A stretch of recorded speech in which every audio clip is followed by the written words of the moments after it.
Boa noite, pessoal, tudo bom? Então, hoje, 9/4/2020, mais uma aula de interface e usabilidade, né? E hoje a gente vai estar com um convidado especial aí, que é o Evandro Scheck, falando a respeito aí de teste, né, de acessibilidade e usabilidade. Boa noite, Evandro, tudo bom? Boa noite, pessoal. Boa noite, Arli. Obrigado aí pelo convite, pessoal aí. Vamos hoje bater um papo. Pessoal, se vocês tiverem dúvida, quiserem ao longo do bate-papo estarem fazendo perguntas, fiquem à vontade.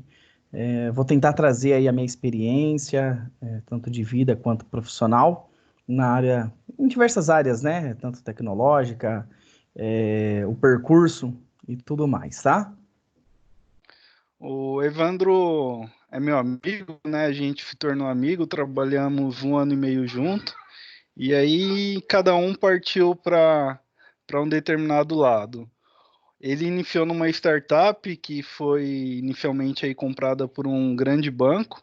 Então podemos falar que hoje ele trabalha em uma multinacional, tá? E o Evandro ele tem uma deficiência visual, tá? Ele vai explicar melhor aí pra gente, vai relatar, mas só para dar uma introdução para vocês terem ideia, ele dos 3 aos 16 anos ele começou a perder a visão. Então, antes o mundo colorido que ele enxergava, né, tudo azul, vendo tudo as coisas, ele passou a ter uma visão turva, né, meio estrelada, como ele fala. E aí vocês imaginem, por exemplo, a interface, né, a questão de interface.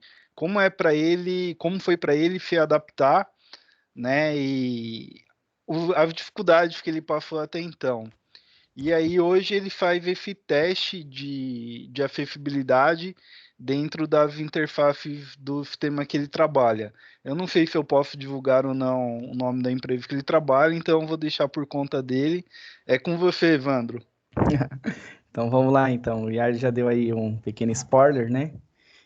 Realmente eu passei por um processo, né, de perca de visão. Então eu cheguei até os 16. Nasci com a toxoplasmose. A toxoplasmose é adquirida por através de animais. É um protozoário que quando a mulher está gestante, ele vai direto para o feto e acaba afetando, primeira coisa, o globo ocular. Então eu nasci com um nervo óptico atrofiado, enxergando 90% do olho esquerdo e 15% do direito, tá?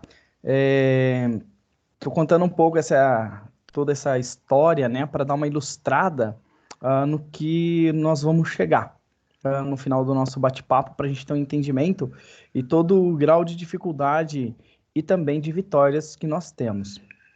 E aí, nesse caso, quando o médico chegou, estava numa fase de adolescência, né?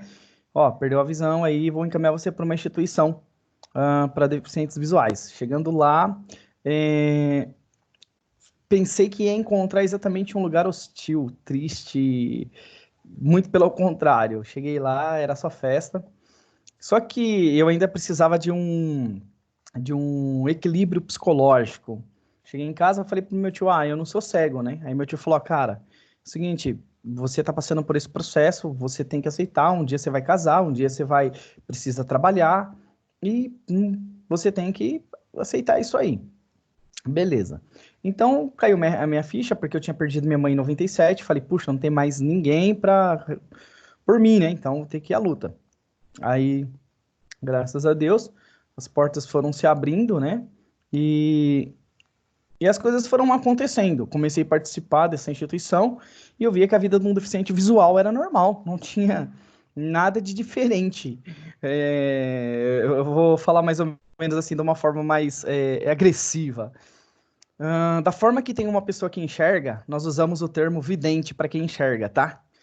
Então, se eu acaso usar ao longo da conversa vidente, vocês sabem que é pessoas que enxergam. Então, no caso, se um vidente, ele, sei lá, ele rouba, vai ter um cego também que rouba. Se tem um vidente que é viciado em alguma coisa química, também tem cego que é também viciado. Já fui em vários campeonatos que eu vi muito cego loucão lá, né? Doidão, sabe? Batia na parede, não achava a porta, via três coisas, via doente correndo atrás, e era muito interessante essa vivência. Então eu comecei a me envolver com eles para poder desenvolver-me. Fiz natação, fiz atletismo, fiz futsal, fui para vários campeonatos, fui para campeonato em São Paulo, Pindamonhangaba, fiz atletismo, como eu tinha dito, corri. É muito interessante até essa coisa de correr. Vocês me desculpem, eu tô com o celular que ele tá falando aqui, tudo comigo fala. Aí, no atletismo, quando nós fomos para esse campeonato, isso que foi interessante, a primeira vez que eu participei, você correndo com um outro cego. Olha que coisa legal. Você não sabe se você está na frente ou se você está atrás. Então você dá o máximo de você. Aí lá no final você descobre se você ganhou ou perdeu. Então, isso é bacana porque faz com que a gente ultrapasse barreiras sem enxergar. E essas barreiras eu tenho enfrentado no dia a dia, né? Então, esse aí foi um pouquinho, né, dessa história da perca de visão e de como eu me desenvolvi. Fiz futsal também, joguei bola com cegos, foi o que mais me desenvolveu. Fiz natação, até mesmo na época com a Fabiana Harumi, não sei se vocês conhecem, uma representante dos cegos de natação, ela é bicampeã. Fiz também com o André Meneghetti. Bom, aí pegando essa história, ou eu nadava na época, ou eu trabalhava, ou eu estudava. Então, opinei a estudar. Depois disso, comecei a sentir dificuldades no dia a dia. Para eu poder pegar um ônibus, para identificar uma cédula de dinheiro, para achar uma loja. Então, essas rotinas, para que eu fosse lá comprasse uma camiseta, uma calça, ainda enfrento até hoje algumas coisas, né? Mas o dia de hoje está um pouco melhor do que antigamente. Então, o ano que eu zerou minha visão foi em 2000, com 16 anos. Então, só para dar uma retomada, perdi a visão aos 13 e zerou com 16. Então, no ano de 2000, as coisas ainda estavam precárias. Beleza. Aí, assim que eu cheguei com o meu laudo médico para a professora da sala de recurso, que eu estudava no Carlos Gomes na época, aí ela falou assim: bom, então vamos aprender o Braille. Então, veio o processo de alfabetização. Galera, isso foi uma parte difícil, porque ler contato, para quem não estava acostumado, realmente foi uma guerra e tanto, um sufoco, mas eu não podia parar os estudos, eu tinha que continuá-lo, e aí entrava às 7 horas da manhã na escola e saía às 7 horas da noite. Chegava em casa, era 8 horas da noite, 8 e meia, sempre nessa correria para correr contra o tempo. Beleza. Evandro, Oi, pode falar aí. nessa parte do Braille, quando você começou, né, digitar, você sentiu dificuldade com a interface da máquina de Braille, por exemplo? A posição, como era pegar nas teclas, se estavam bem dimensionadas? Você acha que daria para melhorar, né, do que você já passou com as máquinas até hoje? Você acha que teria algo que daria para ser melhorado nas máquinas de Braille que facilitaria a vida do pessoal aí? Então, eu acredito, Yarley, que nos dias de hoje ela está bem sofisticada, né? Ela não tem muito para onde melhorar, né? O que ela pode estar melhorando é o peso dela, que é 5 quilos, carregando nas costas, fora o volume do Braille, né, dos livros. Então, o Braille, quando ele começou, ele começou com, segundo uns amigos meu muito antigo aí eu falo que eu sou ainda amador, né? Eles são profissionais. Eu tô aqui tô tentando passar na experiência aqui. Não sei se eu vou passar. Mas eles falam que na época, quando eles iniciaram o Braille, eles escreviam com ponta de arame farpado. Então eles pegavam o arame farpado e escreviam o Braille. Aí depois evoluíram para uma ferramenta, um aparelhinho chamado punção, e com uma reglete, que é realmente uma régua de metal, que você coloca a folha e vai perfurando. Aí depois disso veio a máquina chamada Perkins, que ela é importada. Uma máquina dessa hoje, pessoal, só para vocês terem noção, se eu fosse comprar uma, tá em torno de 3 a 4 mil reais, tá? Aí evoluiu para uma tal chamada de caveira, que só tinha a carcaça e as teclas. O design dela não é tão difícil, porque a gente pensa em pontos, tá? Uhum. De uma forma de coluna mesmo, é um ponto debaixo do outro. Então vai ficar um, dois, três. Aí do lado direito, outra coluna, quatro, cinco, seis. Depois vocês dão uma pesquisada, ou eu peço para o IAR depois compartilhar com vocês para terem conhecimento. E com esses 6 pontos, conseguimos fazer 63 combinações diferentes no Braille. Ele foi desenvolvido para tropas, né, francesas, para a época. Eles não se adaptaram, então a instituição na época que estava o Louis Braille, ele acabou pegando e adaptando o Braille. O design da máquina, como eu havia dito anteriormente, ela não é tão difícil de aprender, pois só tem 6 pontos, barra de espaço, o retrocesso e dar linha, só isso. É uma máquina muito barulhenta, levava na sala de aula regular, muito pesada, como eu tinha dito, né? Imagina você andando aí mais de 1 quilômetro, batendo bengala com uma máquina nas costas, né? Então tinha que ir. Na época, consegui adquirir a minha máquina com muito sufoco. Se eu não me falha a memória, foi em 2002. Paguei R$ 1.200 na época. Era muito caro, era muito dinheiro para a época. E depois evoluiu e apareceu as máquinas Brailles elétricas. Quase nenhum cego teve contato com elas. Aí depois surgiu, eletronicamente falando, um aparelho com 6 teclas também, digital. Eu digitava lá, colocava num cartão de memória, colocava no notebook e tal. Então, o Braille, nessa época, para mim, ele foi muito importante para que onde eu estou hoje, ele foi um grande apoiador. Ele que me alavancou, me deu informações e a forma de escrita e leitura, tátil, né? A dificuldade maior não foi para escrever, pessoal, foi ler. Ler com tato é muito, muito difícil. Mas com o tempo o cérebro começa a se readaptar e tudo torna-se normal. O cérebro esquece da visão, de ver tudo se escuro e começa a adaptar ao redor. Eu consigo perceber as coisas auditivamente, tatilmente, tudo dessa forma. Só pra vocês entenderem, pessoal, o Evandro, eu brincava com ele, né, que ele era um ponto fora da curva, porque ele tem uma noção de espaço melhor do que eu, vamos dizer assim, né? A gente entrava por algum lugar para almoçar em algum restaurante, ele tinha a coordenada da porta que ele entrou, se a gente virou para a esquerda ou para a direita e por onde que seria a saída na volta, né? Eu já não tenho tanta noção, sou meio perdido assim no espaço. Então, geralmente, no lugar de eu guiar ele, ele que me guiava, né?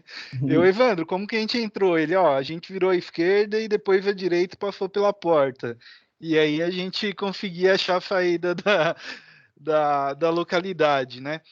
E, Evandro, eu lembro que em uma das palestras, não sei se a gente estava conversando ou em alguma das suas palestras, eu lembro que você falou da dificuldade, por exemplo, com calçada, lixeira, né? Toda essa questão. Então, assim, eu lembro na minha adolescência, lá com uns 12 ou 13 anos, eu tava sozinho em casa e só tinha uma lata de sardinha lá de misturar para abrir e eu não achava o abridor. Então eu tive que ficar lá 1 hora, mais ou menos, arranhando ela em uma pedra para poder conseguir abrir. Hoje, eu até comentei com ele em sala de aula, né? Hoje tem aquele lacrevinho que você joga para baixo, puxa para cima e tá aberta a lata. E em relação a isso, do que você conheceu, né? Até chegar a partir do Braille, você ter todo esse conhecimento. O que você precisava mais utilizar no dia a dia que você teve dificuldade, assim, devido à interface? Você tem algo em mente, assim, que você consiga compartilhar com a gente? Tem bastante. Aí, aproveitando então esse gancho do Braille, vamos lembrar que lá nessa época de 2000, até meados de 2010, ali mais ou menos, não tinha tanta recursos em braille, tá? É, esses produtos, né, que o Yarley citou, alguns nós temos dificuldades até hoje. Eu vou falar sobre as ruas e os lugares. Acredito que a maioria deve ser de Campinas. A situação está tão precária, falando na questão de acessibilidade urbana. Eu fui dar uma palestra também aqui na Max Planck, aqui em Dayatuba, para um pessoal exatamente de arquitetura e urbanismo. E nós andamos nas ruas, eu andando, batendo bengala, e eles observando, e eu falando para eles como que é a situação das ruas. Campinas falam que é uma cidade acessível. A gente até brinca, que eu falo que para que eu vá lá para casa do Yarley, eu tenho que passar na Glicério, porque lá tem piso tátil, o resto da cidade não tem, né? Então, alguns lugares têm piso tátil. Uma vez eu estudava na FAC 4, fazendo o tecnólogo em análise de sistema, e eu voltando, eu falei, nossa, agora tem piso tátil, eu vou montar aqui em cima e vou sair correndo, igual o trem, né? Aí eu coloquei a bengala ali e fui. Rapaz, eu só sei que eu não sei o que aconteceu, eu só sei que eu vi estrela naquele momento, porque o piso tátil terminava num poste, no meio do caminho. E aí eu fiquei muito bravo, né, naquela hora. Xinguei até a quinta geração do prefeito. E aí, então, eles falam que é acessível, mas leva o cego para um buraco, para um. Vou falar da rodoviária agora. A rodoviária, vocês reparam no piso tátil, quando vocês andarem por lá, de Campinas, que ele passa exatamente próximo, não sei se mudaram agora pelas reclamações, mas próximo de pilares, e esses pilares, o que estão pendurado é extintor. Então a bengala passa embaixo, o rosto fica em cima, né? Então, esse tipo de coisa, o pessoal não acaba tendo malícia ou acaba fazendo nas coxas, porque tem que fazer, porque existe a lei brasileira de inclusão, conhecida como LBI. Então, eles acabam fazendo meio que obrigados, sabe? Isso não é bacana, né? Seria interessante fazerem com bastante capricho, porque são vidas, são pessoas que vão passar por ali e às vezes passa por riscos. Falando sobre produtos, eu lembro que na época eu levei uma bolada num dos olhos e tive que comprar remédio. Colírios, 4, 5 colírios tinha que pingar, tal, porque deu hemorragia interna. Aí vocês imaginam que colírio pingar naquele momento, não tinha identificação em Braille. Aí eu lembro que eu ia na instituição, os outros amigos meus cegos zoavam comigo, né? Falaram, vai pingar colírio errado, hein? Aí eu cortava, um cortava uma tampinha, outro virava de ponta cabeça, e outro tentava identificar de uma forma, e assim a gente se virava.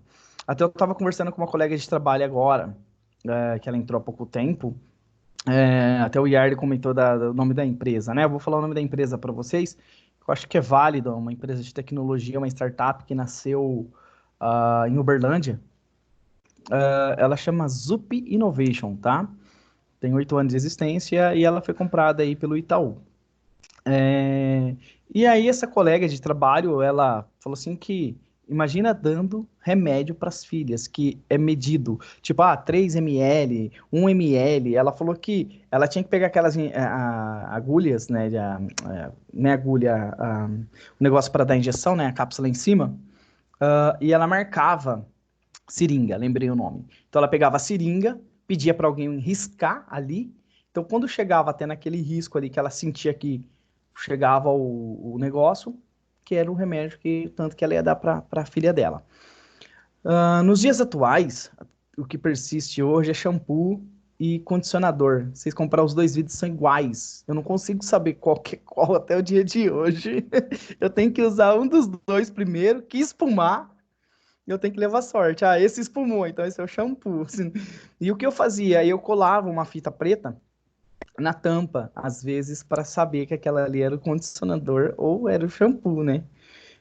As latinhas de tomate, ervilha e milho, na época, eram todas iguais. Hoje o Yarley falou que existe já uns lacres. Realmente, tem alguns produtos que vêm com lacre, mas mesmo assim, o modelo das latas são iguais.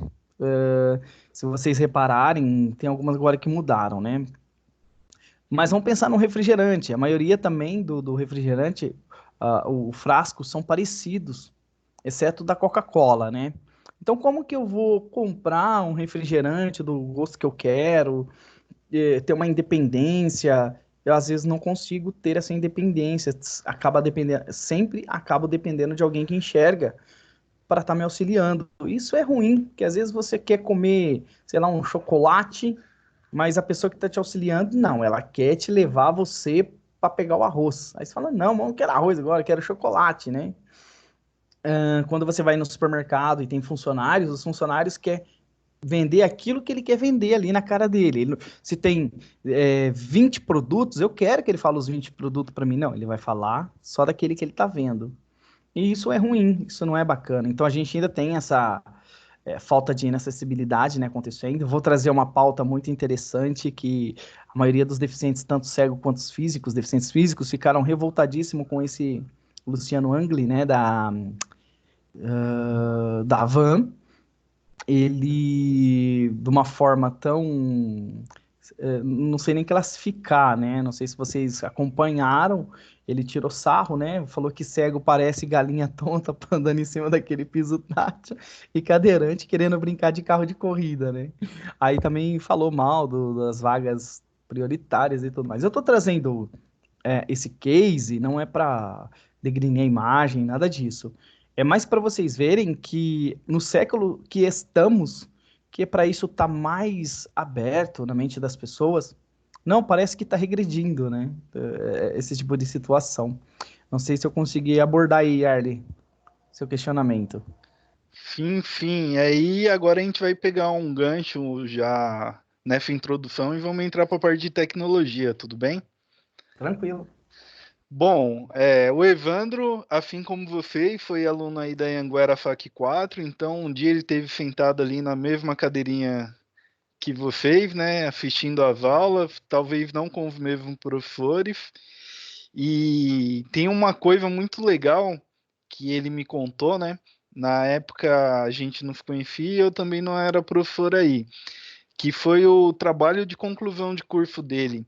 Eu só não lembro, você fez sistemas de informação, ciência, Evandro? Eu não tô lembrado, tá? Aí você dá um repasse aí pro pessoal, mas eu lembro que foi o trabalho de conclusão, né? O trabalho final, ou Pro-Inter, não sei como era denominado também na época, mas o trabalho que te levou à sua formação foi algo bem interessante que estaria envolvido aí diretamente com a disciplina, né?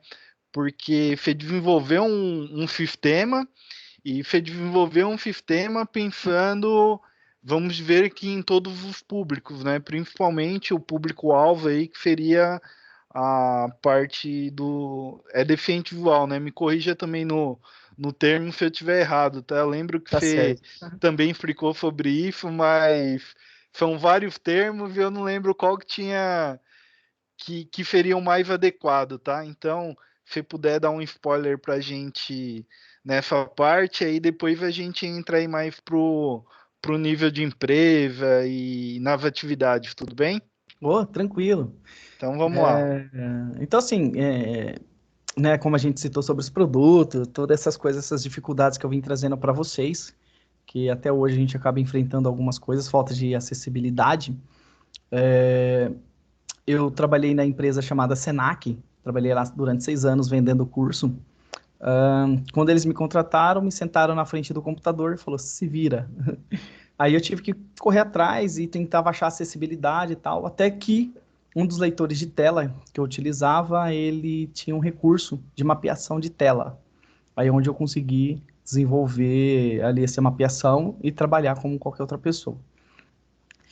Então eu sempre fui um pouco ligado à tecnologia, fiz cursos na época básico, né, com Virtual Vision, que é um leitor de tela.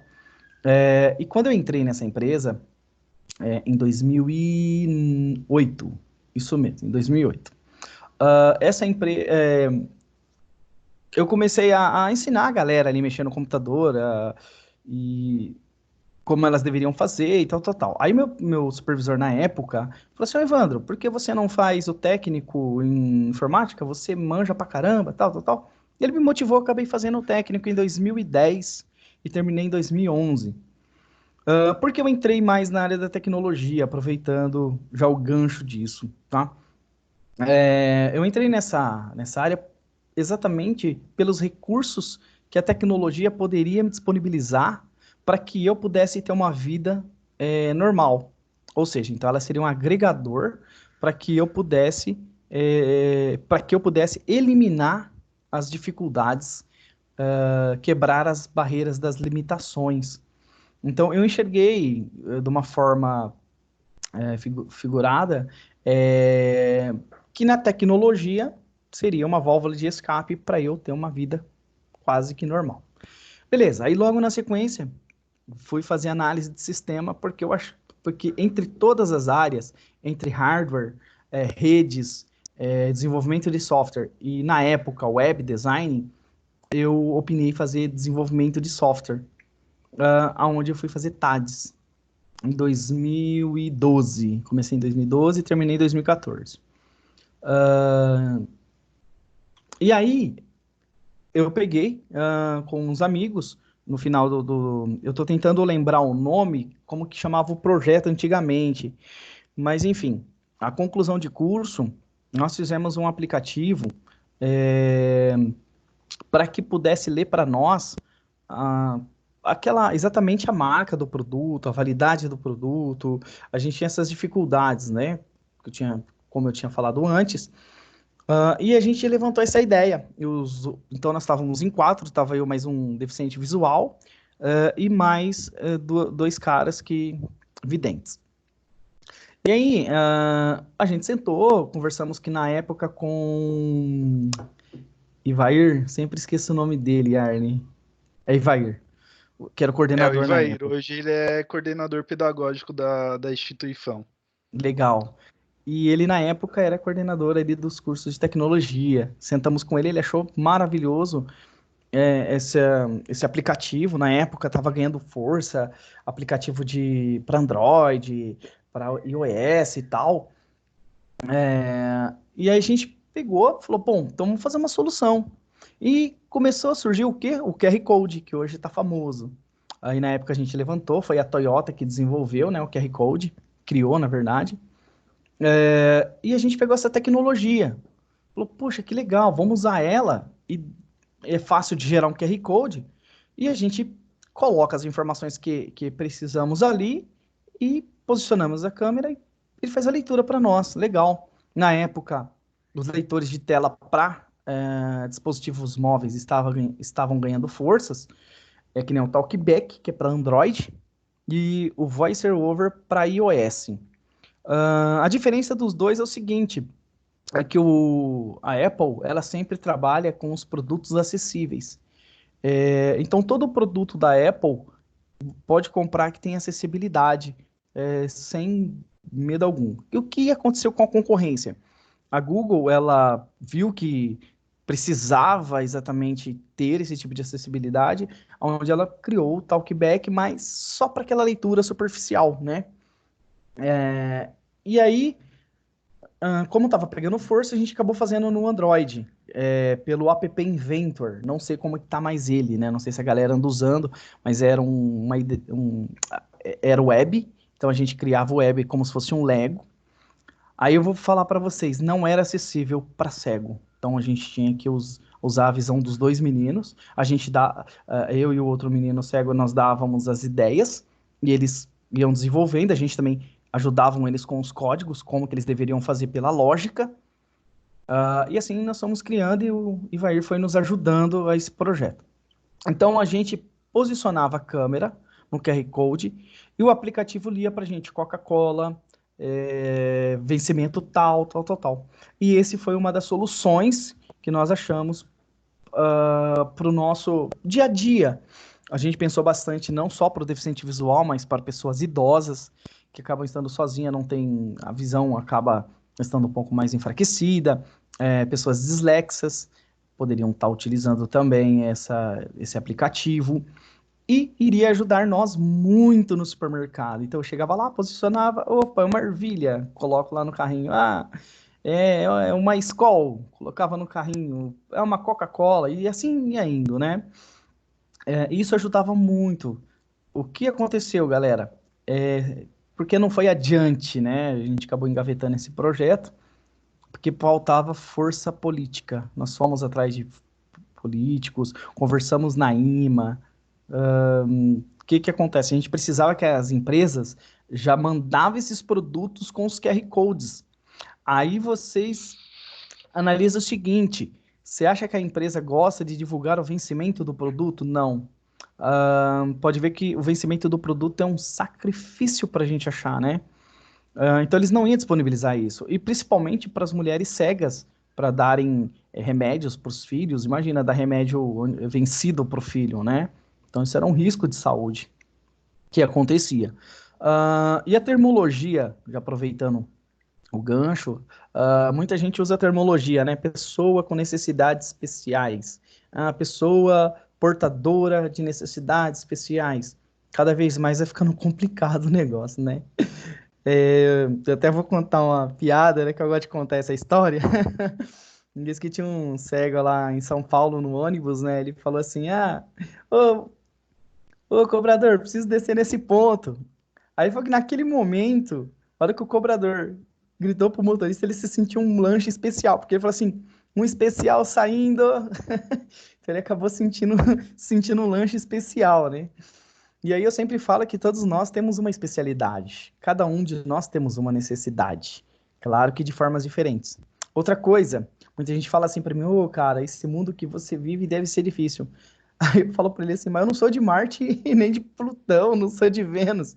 Eu sou do planeta Terra, só vivo de uma forma diferente, que cada um vive de uma forma diferente, né?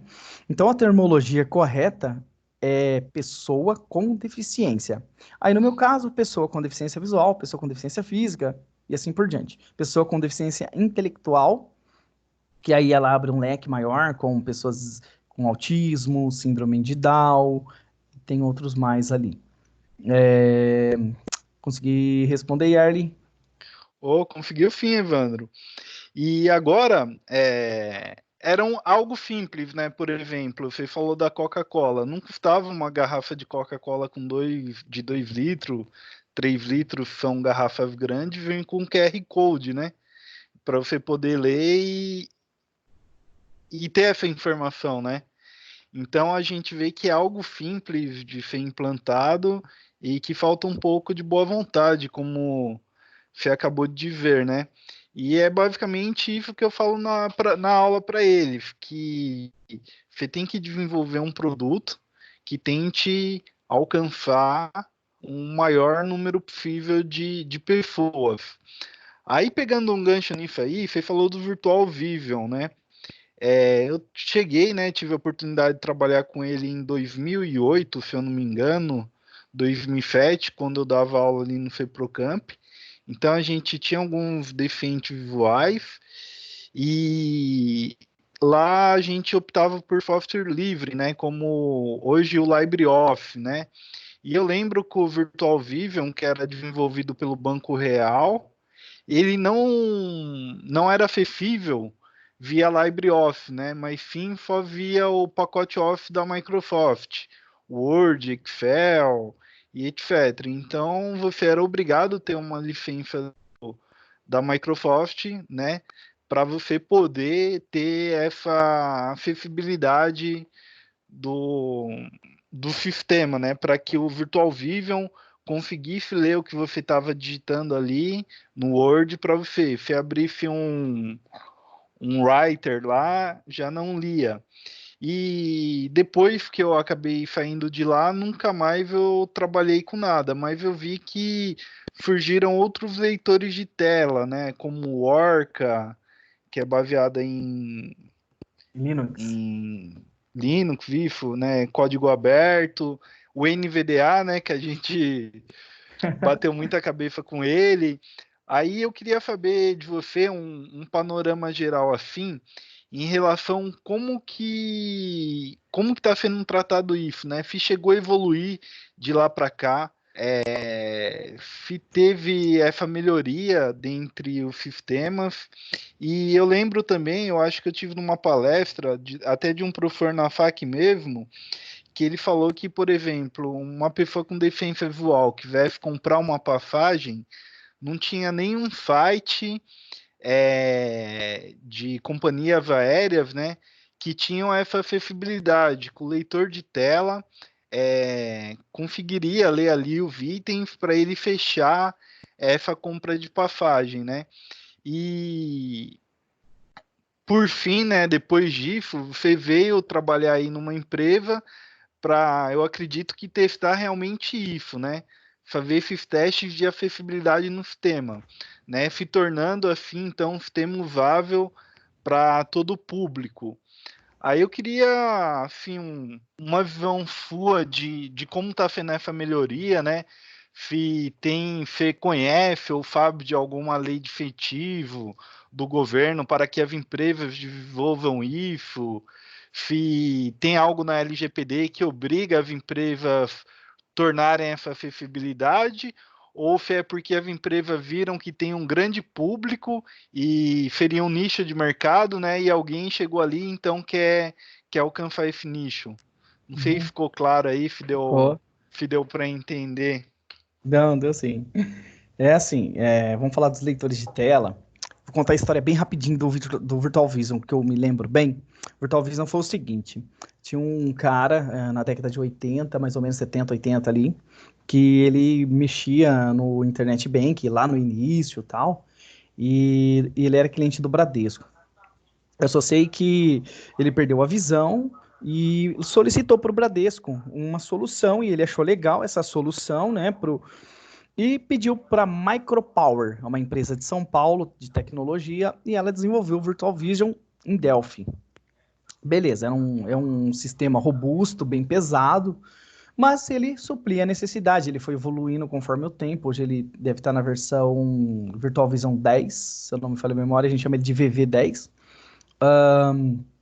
E ele foi mais focado exatamente para o pacote Office. Ele é um produto brasileiro, muito eficaz. Foi praticamente eu entrei, me introduzi no universo da tecnologia exatamente com Virtual Vision. E existe um outro leitor de tela chamado JAWS. Ele é mundial, é um sistema muito conhecido, também é um sistema robusto, só que ele é mais complexo um pouco de mexer. Ele não é um sistema para usuário básico, iniciante.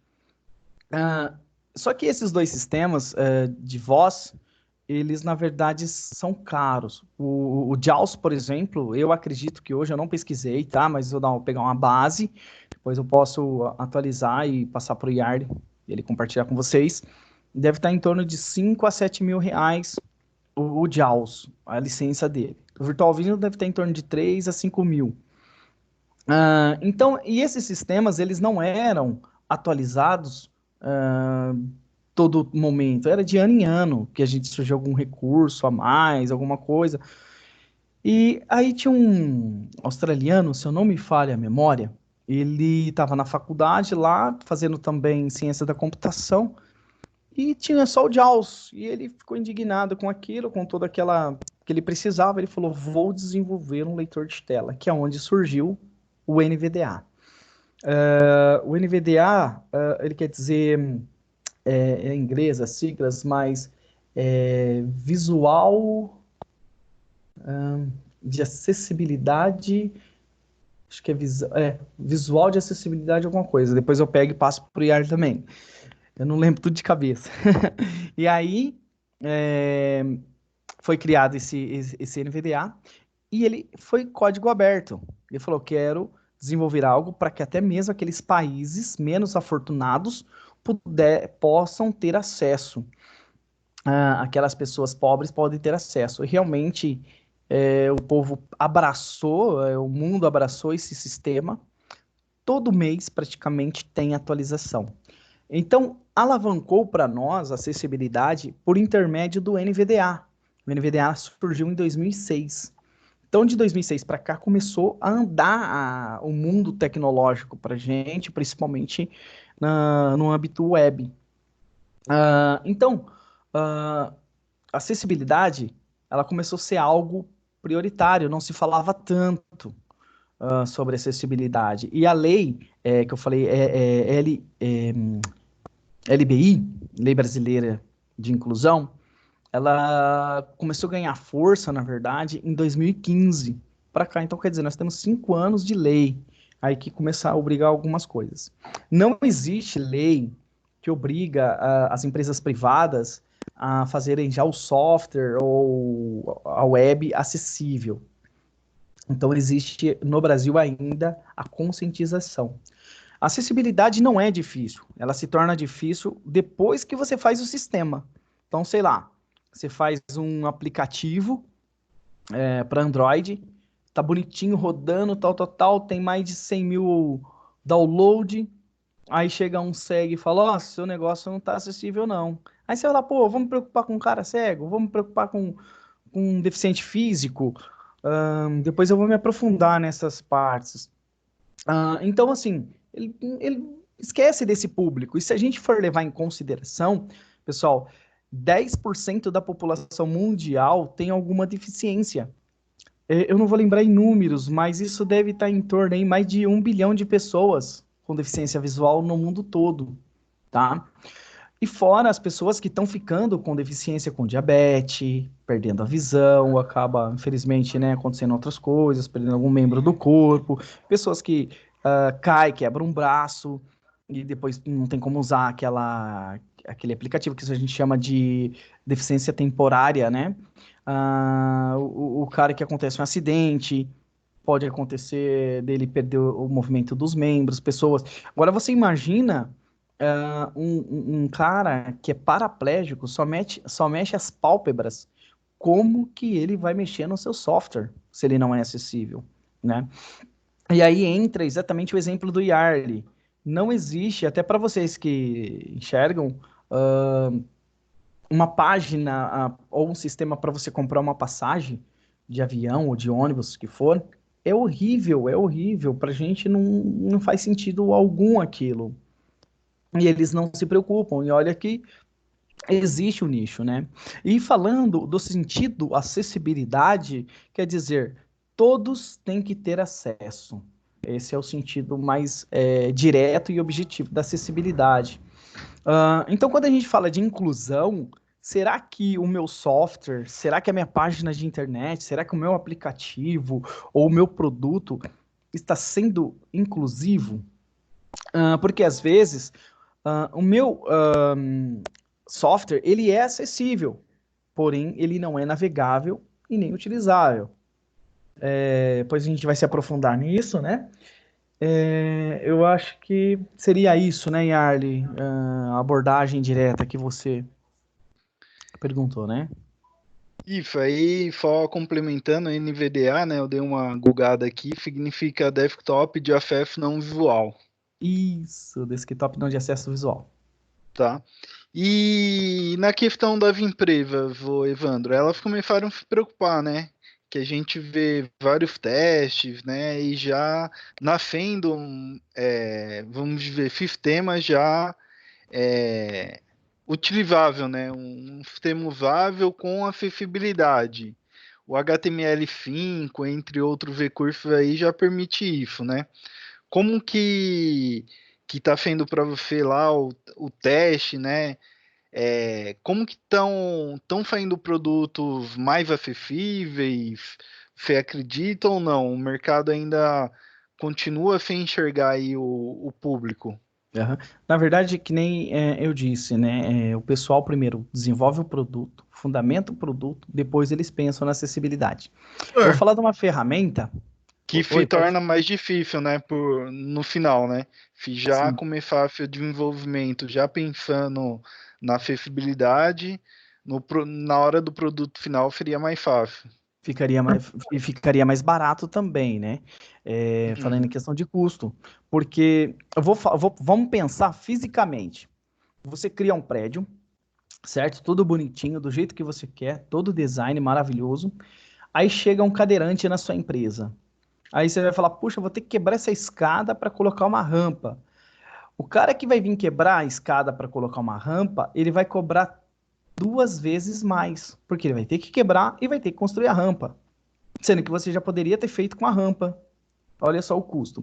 É, Sei lá, tem algum degrau ali que o deficiente físico não consegue passar. mas aí o cara vai ter que quebrar aquele degrau, fazer de novo, ou seja, então sempre vai sair um pouco mais caro do que a pessoa fazer já com a fundamentação de acessibilidade.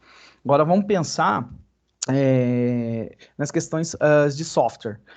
Nem tudo também está sendo assim, tá? Vou falar do IntelliJ, que é feito para a gente programar em Java. Muitos programadores endeusam esse software. E, na verdade, ele não tem acessibilidade. Para que eu consiga o mínimo de acessibilidade, eu tenho que baixar 3 arquivos, colar lá na pasta raiz dele e cruzar os dedos para que ele reconheça. Aí eu venho, ativo a acessibilidade. Aí tem chama Access Bridge, que vem pelo Java, né? Que é onde o leitor de tela é uma ponte, né? Para conversar com a máquina virtual. Aí eu tenho que cruzar os dedos para que também ele automaticamente, os dois, eles começam a se conversar. Aí eu vou ali no IntelliJ e vejo se ele está acessível com o leitor de tela. Algumas teclas de atalho, algumas leituras e tal. O outro que é o Pichar, que é para a gente programar em Python, que eu estou estudando Python para a gente fazer automatização de teste. Não funciona, ele não lê o Pichar, porque é da mesma empresa. Aí o que vai acontecer? Vai precisar levantar uma comunidade de pessoas cegas, solicitar, aí eles vão falar, não, mas isso é muito caro, não dá para fazer e tudo mais. Aí eles vão tentar desenvolver algum recurso paralelo ali para solucionar esse problema. Vai ser o ideal? Não, não vai ser. Eles vão fazer meio que na coxa pela pressão, né? Igual está acontecendo com a Google. A Google ela está sendo pressionada, então ela está desenvolvendo alguns produtos acessíveis já. O que está acontecendo aí fora, no exterior, é que existem leis locais que obrigam já empresas a desenvolverem com software, com acessibilidade. Um amigo que trabalhava comigo agora na ZUP, ele veio da Alemanha e ele comentou que a acessibilidade no Android é muito difícil, é muito moroso. Mas ele falou que lá os aplicativos, principalmente de iFood, tinha que ser desenvolvido com acessibilidade, porque a maioria daquela população tinha alguma deficiência, ou eram mais idosos, e precisavam de acessibilidade. Aqui no Brasil, está começando a andar agora. E o que pegou moda foi exatamente a Michelle Bolsonaro, por saber Libras, fez toda aquela coisa, né, lá, e muita gente se emocionou, achou bonito e tal. A gente achou que ia ganhar força sobre isso, né? Infelizmente também não ganhamos tanta potência, não teve tanto vapor com isso.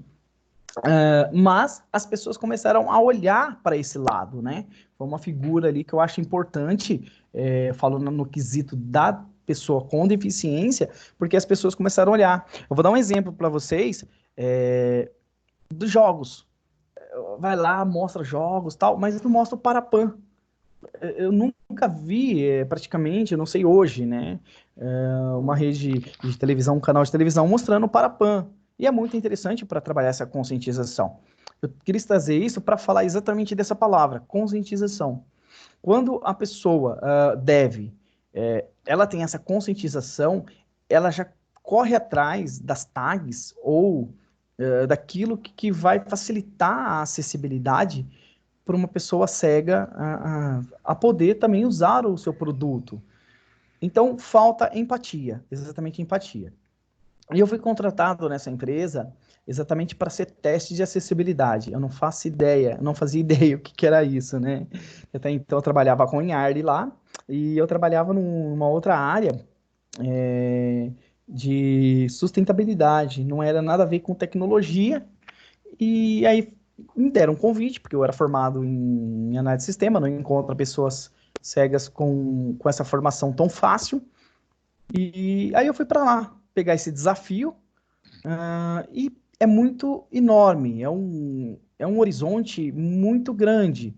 Até ontem eu participei de um evento do QAX, Os caras não estavam falando dado acessível e eu tava lá reclamando. Narra a tela pra mim, narra a tela pra mim. Que eles falam, ó, clica nisso, agora vocês vão fazer isso, você tá vendo isso aqui, tá rodando. E eu lá reclamando pros caras, fala aí, coloca aí, hashtag pra cego ver. Aí, beleza. Só tô dando esses spoilers assim, porque a gente tá trabalhando, esses exemplos, melhor dizendo, né? Porque a gente tá trabalhando a consciência das pessoas em cima disso. Então, os softwares em si, as coisas, elas estão acontecendo. E no Brasil não é obrigado. A única coisa que é obrigado por lei são sites governamentais que já saiam com acessibilidade. É 100%? Não. Chega um determinado ponto que eu não consigo fazer sozinho. Então fica difícil. Hoje, Evandro, oi, pode falar. sou eu, Júnior. Eu Ô, escutei. Júnior, só um minuto eu vou abrir pra pergunta, tá bom? Aí eu deixo vocês perguntarem à vontade aí pra ele. Pode Tá, ser? pode ser. Desculpa então, Beleza. professor. Eu pego o Fê como primeiro aí. Vai Ok. lá, Evandro. Aí, no caso, dentro da empresa que me chamaram agora, o que eu enfrento? Ferramentas para eu poder desenvolver a minha atividade. Por exemplo, o Gira não é tão acessível. Tem outra ferramenta que eles usam lá, Complice, também não é acessível. Então eu tenho que achar alternativas, sempre alternativas, para poder fazer a mesma coisa. Então tem as minhas colegas de QA, somos em 4 comigo, eu sou o único que faz teste de acessibilidade ali. E como funciona o teste de acessibilidade? Já vou entrar nessa parte. Então, a gente precisa ter a mesma experiência, tanto uma pessoa que enxerga quanto o cego, tá? Esse é o princípio. O que a pessoa que enxerga está vendo no seu site ou está vendo no seu aplicativo, o cego também tem que ter essa informação. Beleza. Depois disso, a gente vai ver se é navegável. Navegável como? Via teclado. Então, vocês têm que se preocupar com o teclado web. Mobile, vocês têm que se preocupar com a forma de leitura do leitor de tela, como ele navega pela uma página web responsiva, né? E essa página ela tem que estar com uma semântica bem elaborada para que o leitor de tela consiga absorver essas informações, tá? Vou dar um exemplo. Vamos supor que você coloca o menu no meio da página HTML, tá? Falando. Aí você pega e coloca o rodapé em cima. Tô fazendo uma bagunça mesmo. Depois você pega e coloca o meio do corpo lá embaixo, do texto lá embaixo. Aí você chega no CSS e faz toda essa mudança. Pô, ficou legal, ficou bonito no CSS. Aí quando o cego vai ler do rodapé pro menu e pro corpo da página, porque ele vai pegar a semântica atrás ali, tá? Então é interessante se preocupar com a semântica. Também se preocupar de que maneira o cego ele vai conseguir ver. Eu falo isso de uma forma figurada, tá? Porque eu estou obtendo informações. Quando o cego obtém informação, ele vê. Ver não é a mesma coisa de enxergar, é um pouco diferente os conceitos, tá? O significado pode ser o mesmo no mundo vamos dizer assim, visual, mas o ver pra gente é onde a informação chega até os nossos sentidos. Aí a gente tem essa semântica. O que seria interessante? Sempre numa página de internet ou em aplicativo tem um cabeçalho nível 1.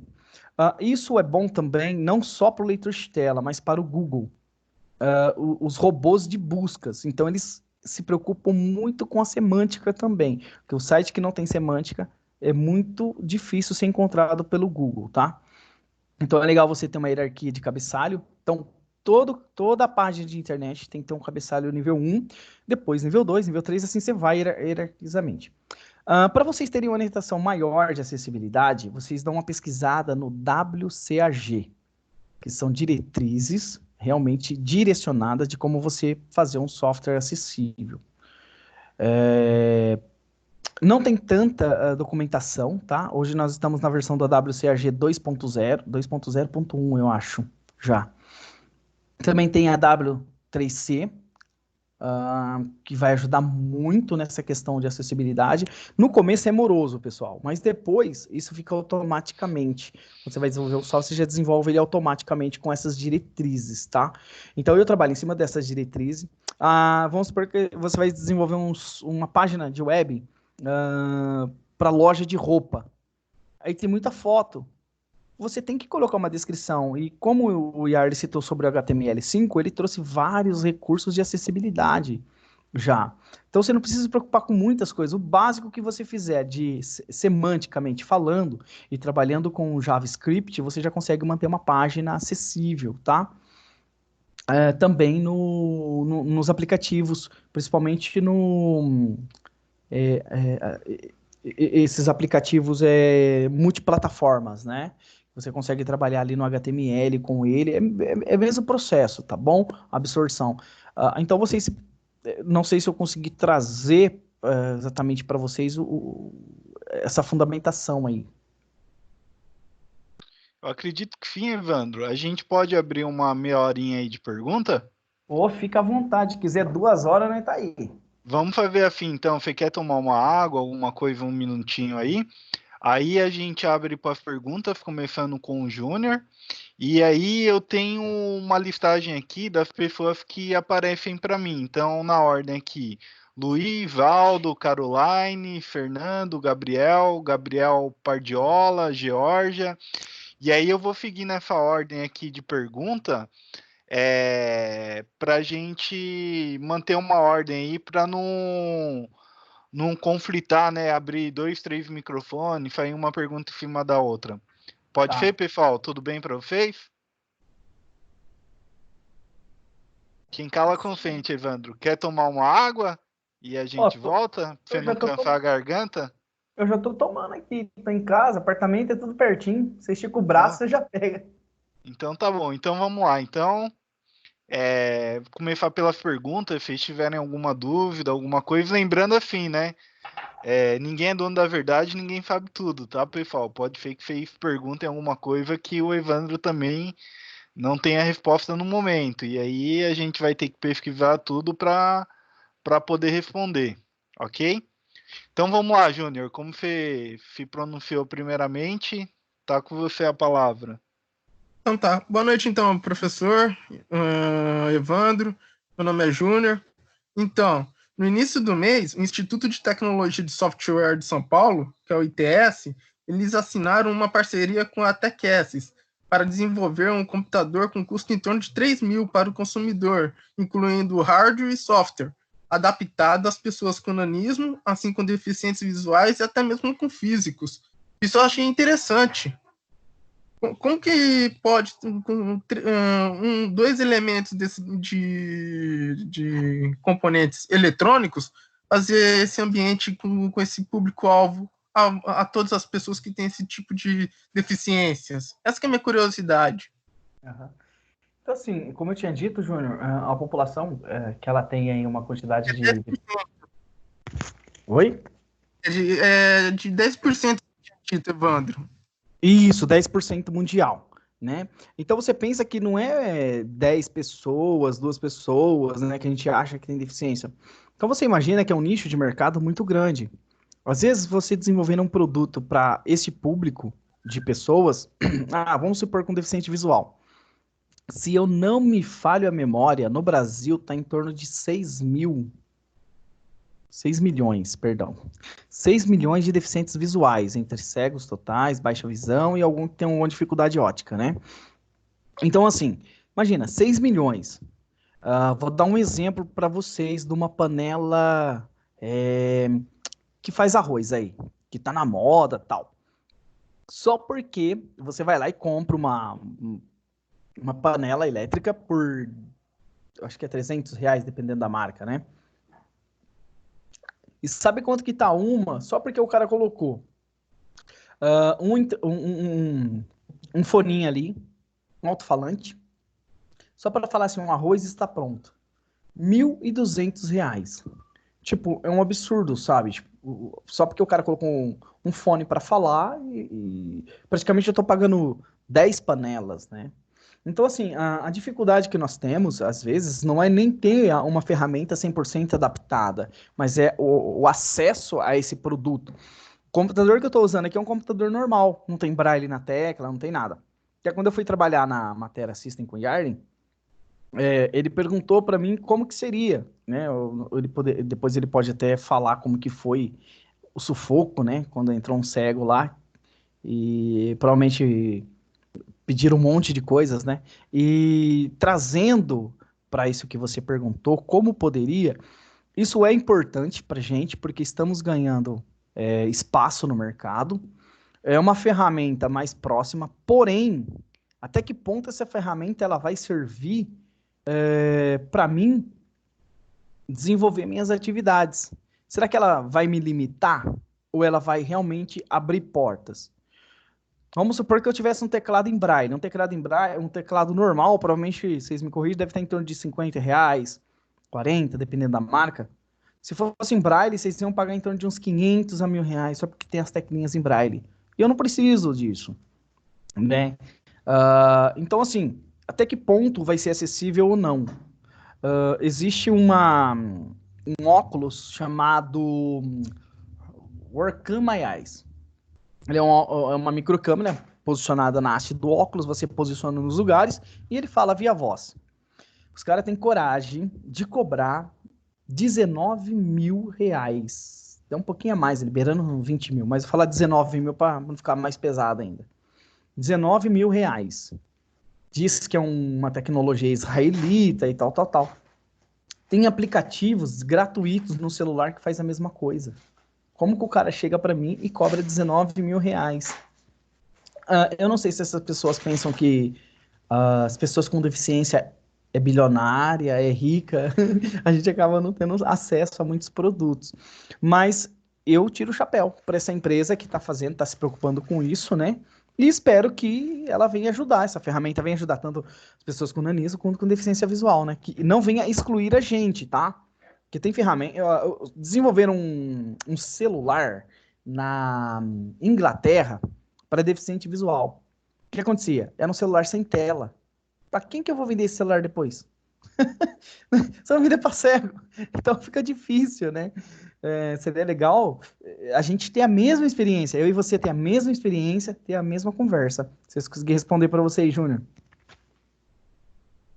Legal, Evandro. Acho que tá bem, Obrigado, bem Evandro. explicado, sim. Valeu. Luiz, você tem alguma pergunta? Alô, não. Não, tá Não? tranquilo. Tranquilo? Aham. Aldo?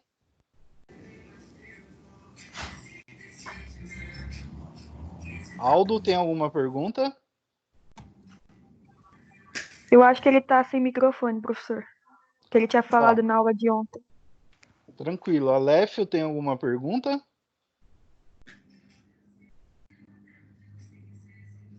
Não tenho não, professor. Beleza. Caroline, tem alguma pergunta? Não, professor, tá de boa. Fernando, tem alguma pergunta? Não, professor. O Evandro bem que ilustrou muito bem como que é a situação mundial, né? Do que os deficientes visuais sofrem, né? Mas ele ilustrou muito bem o que acontece. Eu consegui entender mais essa parte de acessibilidade. E Tem nenhuma curiosidade, nada que você quer perguntar com ele? Aproveita, hein? Não, eu acho que ele soube explicar muito bem como que é essa parte de acessibilidade. Eu entendi muito bem, muito obrigado. Legal. Gabriel, alguma pergunta? Gabriel Leal. Não, professor, tá de boa. Já entendi já. Gabriel Pardiola, alguma pergunta? Não, tá de boa. Georgia, fez como uma publicitária, onde o comercial quer vender, né? Exato. Alguma pergunta pro Evandro? O que se preocupar? À Eu vontade. Eu tenho uma pergunta para ele. Assim, na verdade, duas perguntas. Pode falar já? Pode falar. Ele tá ouvindo. Tá. Ele tá aqui ainda? Parece que ele caiu. Não, eu tô aqui. Tá. É que conforme vai aparecendo as pessoas, quem tá quieto vai sumindo, vai né? saindo, né? Mas ele tá online, eu tô visualizando aqui. Tá. A Minha primeira pergunta é assim, pelo que eu entendi, você pode me corrigir, tá? Mas pelo que eu entendi, quando você vai acessar um site ou quando você vai mexer no computador, enfim, no celular, você tem um sistema de voz que lê para você a tela, é isso? Isso mesmo, Jorge. Os leitores de telas, eles fazem essa extração da informação. Então, assim, ó, existe duas coisas. Existe o leitor de tela e existe o sintetizador de voz. O leitor de tela, ele é como se fosse um robô virtual, né? E ele pega as informações em texto, codifica e eu preciso de uma saída, que é desenvolver o sintetizador de voz. Provavelmente você já viu a vozinha da Google, que a gente usa bastante, aquelas vozinhas do GPS, tudo sintetizador de voz. E essas vozes têm nome e algumas são pagas, tá? Por exemplo, a gente tem a voz muito comum chamada Luciana, Felipe, a voz chamada Ricardo, uma voz chamada Letícia, que é gratuita, que foi feito também por um cego, né, aqui no interior do Paraná, que é F123, a empresa. Também existe os leitores de telas mais utilizado é o Virtual Vision, que é brasileiro, né? Ele é mais conhecido aqui dentro do Brasil. Aí tem o JAWS, que ele é um sistema pago também. Tem um gratuito, que é o NVDA, que é o que eu falei sobre a evolução dele, que exatamente o mundo inteiro está usando ele. Onde você for, tanto nos Estados Unidos, Japão, estão usando ele. Ele tem muitos sintetizadores de vozes, com muitos idiomas, mas não é uma voz agradável, é uma voz robótica. Muito robótica. Chega um momento que, por eu usar muito, o meu ouvido está já habituado, então eu consigo entender. Mas quem escuta pela primeira vez acha que ele está falando em outro idioma. Aí existe o Orca, que é por Linux, igual o Yarly citou lá no começo. Também parece que tem um outro sintetizador por Linux, eu não vou saber qual que é, porque eu não utilizo ainda. E o Linux, ele não é uma ferramenta tão acessível, só é algumas versões. Então, nós cegos temos muitas dificuldades de mexer no sistema operacional Linux. Ele é mais moroso, você tem que baixar um monte de coisa lá, tal, para ficar acessível. Aí também tem um sistema que ele é mais... Não sei se ele chega a ser um leitor de tela, porque ele é fechado no seu próprio ambiente, chama DOSVox. Ele é baseado no DOS. E ele faz uma leitura interna dele ali e tal. Você instala no Windows e ele é mais focado para crianças. Então ele tem jogos que fala... falando de jogos, cegos também jogam, tá? Tem videogame... Tem jogos web para cegos, a gente só joga com audição. Então, se vocês forem acessar, esquece que não tem imagem, é só áudio. E existe isso mundialmente, vários cegos acessam lá para estar jogando, igual vocês. Eu nunca acessei, que eu não sou muito chegado, né?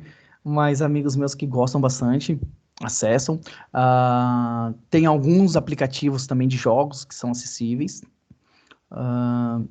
E aí tem o TalkBack para o Android e tem o VoiceOver para o iOS. E aí tem uns sintetizadores de vozes que vem instalado com eles, ou você tem que baixar um sintetizador de voz para que ele consiga transmitir a informação para a gente, tá?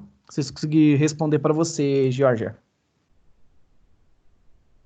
Oh, meu Deus. Sim, conseguiu. Por exemplo, você falou que você falou um pouco sobre as informações no site, que é sempre bom ter a semântica, é bom ter lá a parte... Você não falou a introdução, mas é como se fosse uma introdução do site, enfim, essas coisas. A disposição de informação no site e quantidade de informação que eu vou colocar, ela vai interferir nessa leitura que esse programa vai fazer? Tipo, sei lá, pode ser que tenha muita informação na tela e na hora que ele for passar a informação para você, ou saia cortado, ou vem informação que não tenha. Então, tipo, por parte da programação, ou por parte do que eu vou estar colocando na tela, eu preciso tomar cuidado com a quantidade de informação por conta da leitura que esse programa vai fazer ou não? Então, eu falo que o cuidado que você deve ter é independente se o seu site vai ficar muito poluído. Tá. Você tem que colocar de uma forma organizada, tanto para que uma pessoa que enxerga tenha de informação, quanto para uma pessoa cega. Aí vamos supor que você faz toda essa parafernália. Você coloca lá e tal, nossa, meu site tá bem legal, muita informação e tal. Aí você coloca muita foto, chamando pelo CSS, aí você padroniza tudo pelo CSS. Aí o cara que enxerga, ele vai acessar o site teu pelo celular nos dados móveis. Aí não carrega o CSS. Seu site vai ficar tudo bagunçado, tudo feio. Então é legal você sempre se preocupar um pouco com HTML. E tem muito recurso no HTML. A semântica, ela traz uma experiência agradável para tanto o usuário cego quanto para um usuário que enxerga. Uma vez que o CSS não estiver carregando, a pessoa que enxerga, ela vai conseguir mexer também no seu site, vai conseguir ler os seus artigos e tudo mais. Então, o interessante é você realmente trabalhar com a semântica, deixar algo bem organizado, não carregar muita página principal, sempre fazer âncoras, tá, de navegação. Eu ia trazer o exemplo de uma pessoa paraplégica. Então, você acabou de falar para mim, eu vou colocar bastante informação lá no site. O cara, ele só mexe a cabeça. Como que seria para ele chegar no seu artigo? Aí você tem que pensar no tab index, né? O tab index é a ordem que a gente traz para o tab. Então, pensa que a pessoa ela só vai usar o teclado, outros recursos. Imagina o tanto de virada de cabeça que ele tem que dar para poder chegar no conteúdo do texto. Ou seja, ele vai ficar zonzo, né? Tanto mexer com a cabeça para a direita, para a esquerda, para cima, para baixo. Então, isso é interessante, você sempre fazer âncoras que me leva para o conteúdo principal. Por exemplo, clique aqui, eu acho que muitos sites... Você tem um exemplo? Deixa eu falar. Você tem um exemplo de site que você usa e que ele é... que ele é bom, que você fala, eu consigo encontrar informação, sei lá. Que ele seja mais acessível para você. Só para eu entrar nele e ver como que é. Então, esse foi algo muito surpreendente para mim. Quando eu entrei na área de teste de acessibilidade, essa foi várias perguntas que fizeram para mim. Existe um site acessível? Não existe. Exatamente não existe. Tá bom.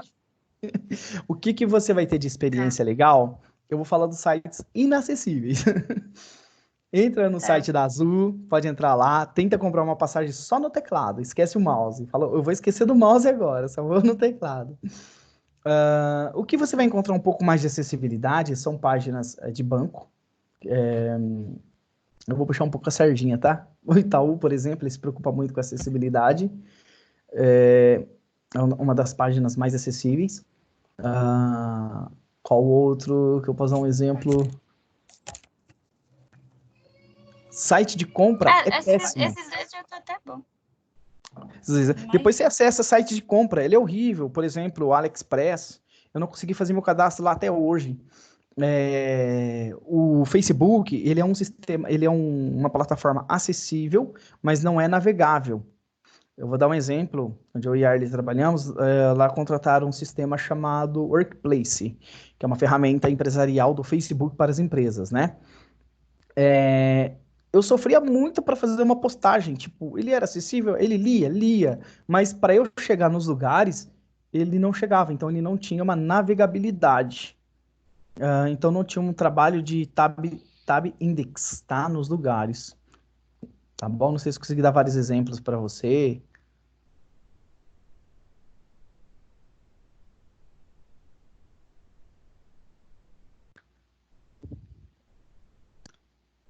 Ela ficou offline, não que ela esteja offline, né? Ela mudou, deve ter tido alguma coisa lá, Evandro.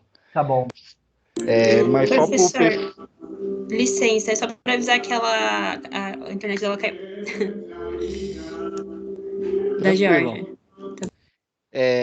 Só um detalhe e tal, o Evandro foi bem modesto com o fintetivador de voz, tá? Vocês são mais novos, mas quem for mais antigo, que lembrar da época de fita, de fita cassete, né, que você adiantava, corria, o Evandro ele escuta o áudio lá com a pessoa falando, sei lá, no mais 10. Você não entende nada de tão rápido que é e ele consegue entender o que o Sintetizador. Isso, consegue falar com ele, tá? Vamos lá, Fernando, tem alguma pergunta? Na verdade, agora seria o Leonardo, né? Leonardo Magalhães? Não, professor, não tenho pergunta nenhuma, não. Matheus? Não, professor, tem não. Rafaela? Eu gostaria de saber mais sobre o sintetizador mesmo, na questão de como que ele interage com todas as funcionalidades do computador. Por exemplo, se você baixa um programa, ele vai conseguir te ajudar a acessar ele? Assim, Rafaela, pensa que como eu tivesse pegado você e falasse assim, Rafaela, lê para mim esse livro aqui. Você vai lendo, né? De vez de ter uma pessoa lendo, vou falar assim mais ou menos, é um robô. Ele vai extraindo as informações da tela e passando via voz. Os comandos eu tenho que decorar. Então, pensa que é todo teclado. Pensa exatamente agora. Não tenho mais teclado, não tenho mais mouse na minha vida. Como que eu vou acessar as coisas via teclado? Então, assim, vou acessar, sei lá, um livro na internet, vou lá no Google, digito a página dele, vou dar um passo a passo aqui só para você entender, tá? Cliquei aqui no Google Chrome, ele abriu. Aí eu faço Ctrl L para ir lá no endereço, digito www.google.com.br e dá um Enter. Quando ele carrega, pela acessibilidade, ele já me leva, eu foco dentro da caixa de texto da busca, aí digito lá, livro José Saramago. Beleza, dou um Enter, aí ele carrega a página, eu dou um Insert T para ele ler a tela para mim, aí eu vou navegar, eu preciso navegar agora na página do Google. Aí eu vou dando tab, até chegar num link parecido. Mas ainda bem que o NVDA tem um recurso, você lembra dos cabeçalhos que eu falei, da H1, H2, H3? Isso é um recurso de navegação para gente.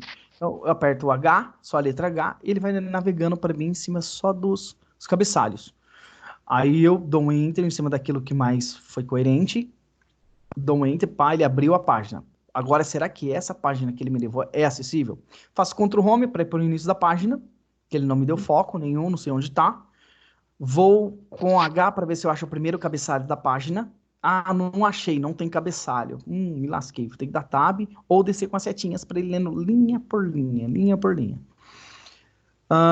Por isso que é importante a semântica, porque se tiver no começo, para mim vai ser mais fácil de achar. Se ele tiver lá embaixo, eu vou ter que andar a página toda para achar o botão download do livro.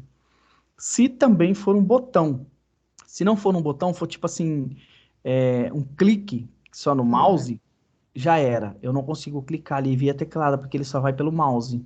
Eu estava tentando baixar um livro aqui de Python, umas apostilas, eu não tinha como eu baixar, eu naveguei pelo site, vi todos as apostilas e tal, só que a hora de eu fazer o download, eu clicava no livro e não acontecia nada.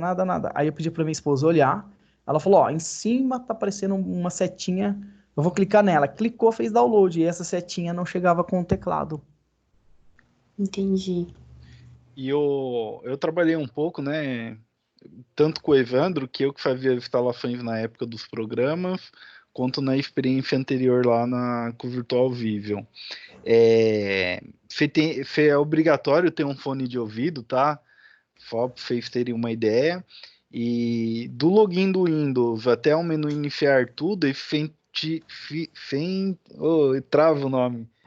Pode falar leitor de tela. O leitor de tela, ele vai informando para você. Então, quando você aperta aquele botão do Windows, ele fala menu iniciar. Aí você põe a setinha para cima, acessórios, programas. Entendeu? Ele vai te direcionando o caminho que você estaria vendo com o mouse para clicar. Entendi. Essa plataforma que a gente está conversando aqui, por exemplo, ainda bem que o IAR escolheu da Microsoft, que é mais acessível. Porém, eu já corri lá na página de internet e já procurei as teclas de atalho se tem. Por quê? Imagina eu desligar, eu ficar dando tab para achar o botão do microfone. Às vezes vou dar 10 tab para chegar lá. Ele dando uma tecla de atalho, Ctrl P, por exemplo, Shift P, ele já bloqueia para mim, é muito mais fácil, né? Por exemplo, teclas de atalho também, Rafaela, nas páginas de internet ajuda muito. E não é difícil, é uma tag muito fácil. Um exemplo bobo, tá? Você coloca lá a âncora, beleza? Aí você coloca a Seskey. Aí, entre parênteses, letra P, entre aspas, letra P e tal. Pronto, ele já vai aparecer para mim no navegador a tecla de atalho. Eu faço Ctrl ou Alt P, ele já me leva naquele botão de busca, ou num botão avançar. Imagina num formulário de mais de 30 forms ali para eu poder estar preenchendo. É muito trampo. Então, colocando teclas de atalho não só vai me ajudar, como pode ajudar você também. Sim. Uma experiência legal para vocês seriam deixarem o mouse de lado e tentar usar o computador como vocês usam no dia a dia, somente com o teclado. Legal. Esse NVDA tem como baixar ele de graça, é isso? Tem, ele é gratuito. Você jogar no Google aí NVDA, download, vai vir uma página com download. Você baixa, a instalação dele praticamente é igual de qualquer programa. Next, finish, está instalado. Aí tem algumas configurações, né? Por exemplo, quando eu instalei para o Evandro, depois ele foi lá e fez vários ajustes de áudio, essa questão do leitor, do leitor, da velocidade que você coloca, se é mais lento ou mais rápido. Mas você instalando ele padrão assim, você já consegue ter uma boa visibilidade do que seria, como que seria. Tá bom. Pegando esse gancho aí, lá no teste de acessibilidade a gente tem testes unitários, que quando o dev desenvolve o front-end principalmente, ele tem que fazer o teste unitário daquilo que ele desenvolveu, daquele botão. Então ele vem com os testes padrões, né, normais ali, e depois ele vem com um teste de acessibilidade. E realmente ele ativa o leitor de tela e vê se o leitor de tela está com aquela reação. Beleza. Então quando o sistema ele está em QA, ele passa de ser em dev para passar para QA na nossa nomenclatura, aí é a hora, por exemplo, de uma pessoa que enxerga, tá? A gente chama de parceiros, né? Eu e no caso, uma moça lá. São 3, na verdade, elas acabam disputando lá comigo. Então ela vem, a gente pega, passa o fluxo, como tem que ser, se a gente está tendo a mesma experiência. Então, às vezes, existe uma página chamada, a gente chama de fantasma. Tá aparecendo para você por cima, mas o leitor de tela tá lendo por trás. Isso não pode acontecer. A gente tem que ter a mesma experiência. Acontece isso direto. Então, essa preocupação de você manter um sistema acessível, ele é um pouco, como eu falo, minucioso. Não coloquei isso, coloquei aquilo, vai ficar legal. Não, tem que ver como que vai ser a mesma experiência. Aí ela vem com a visão, e é interessante que eu acho vários bugs, ela enxergando ali, a pessoa enxergando, olhando, eu falo, ó, tá com bug aqui. Ela, onde? Aqui, e tal, e tento achar para ela, mostro para ela, tá, deu certo. Ela vê onde que tá o bug, a gente registra no Gira. Então, às vezes, um botão não etiquetado, por exemplo, a gente tava passando nos botões que ele tinha um asterístico que era obrigatório, mas quando o leitor de tela passava com o tab, ele não falava que era obrigatório preencher aquele campo. Então, isso é um bug de acessibilidade, né? Que a gente tem que deixar, mesma experiência sua, tem que ser a minha também. E assim a gente vai formatando. Então, eu venho com o leitor de tela, venho realmente fazendo todo esse rastreio de acessibilidade e vamos abrindo bugs. Ó, tem bug de tal, tem bug de tal. E daqui a pouco tem 100 bugs, 200 bugs. Aí ficam doidos com a gente. Mas é legal. Recomendo a todos vocês, hein, fazer teste é muito legal. Eu gosto dessa teste. Tá, obrigada, viu? Ô, por nada, satisfação. Tiago, alguma pergunta? Tiago Franco. Ele tá sem fone. William? Não, é o William, tranquilo. Tranquilo? Evandro, eles estão no primeiro semestre, tem mais 2 anos aí para percorrer, né? Talvez no momento eles não saibam o que é QA, o que é front-end, back-end, mas até o final do curso aí eles vão lembrar da sua palestra e falar: ah, o Evandro falou a respeito disso. Gabriel, quer falar alguma coisa? O Matheus aí, quando o Evandro falou do front-end, ele mandou um negócio lá do Full Stack Develop. Aí dá para ter uma noção sobre o que é. Legal. Então, E assim, o que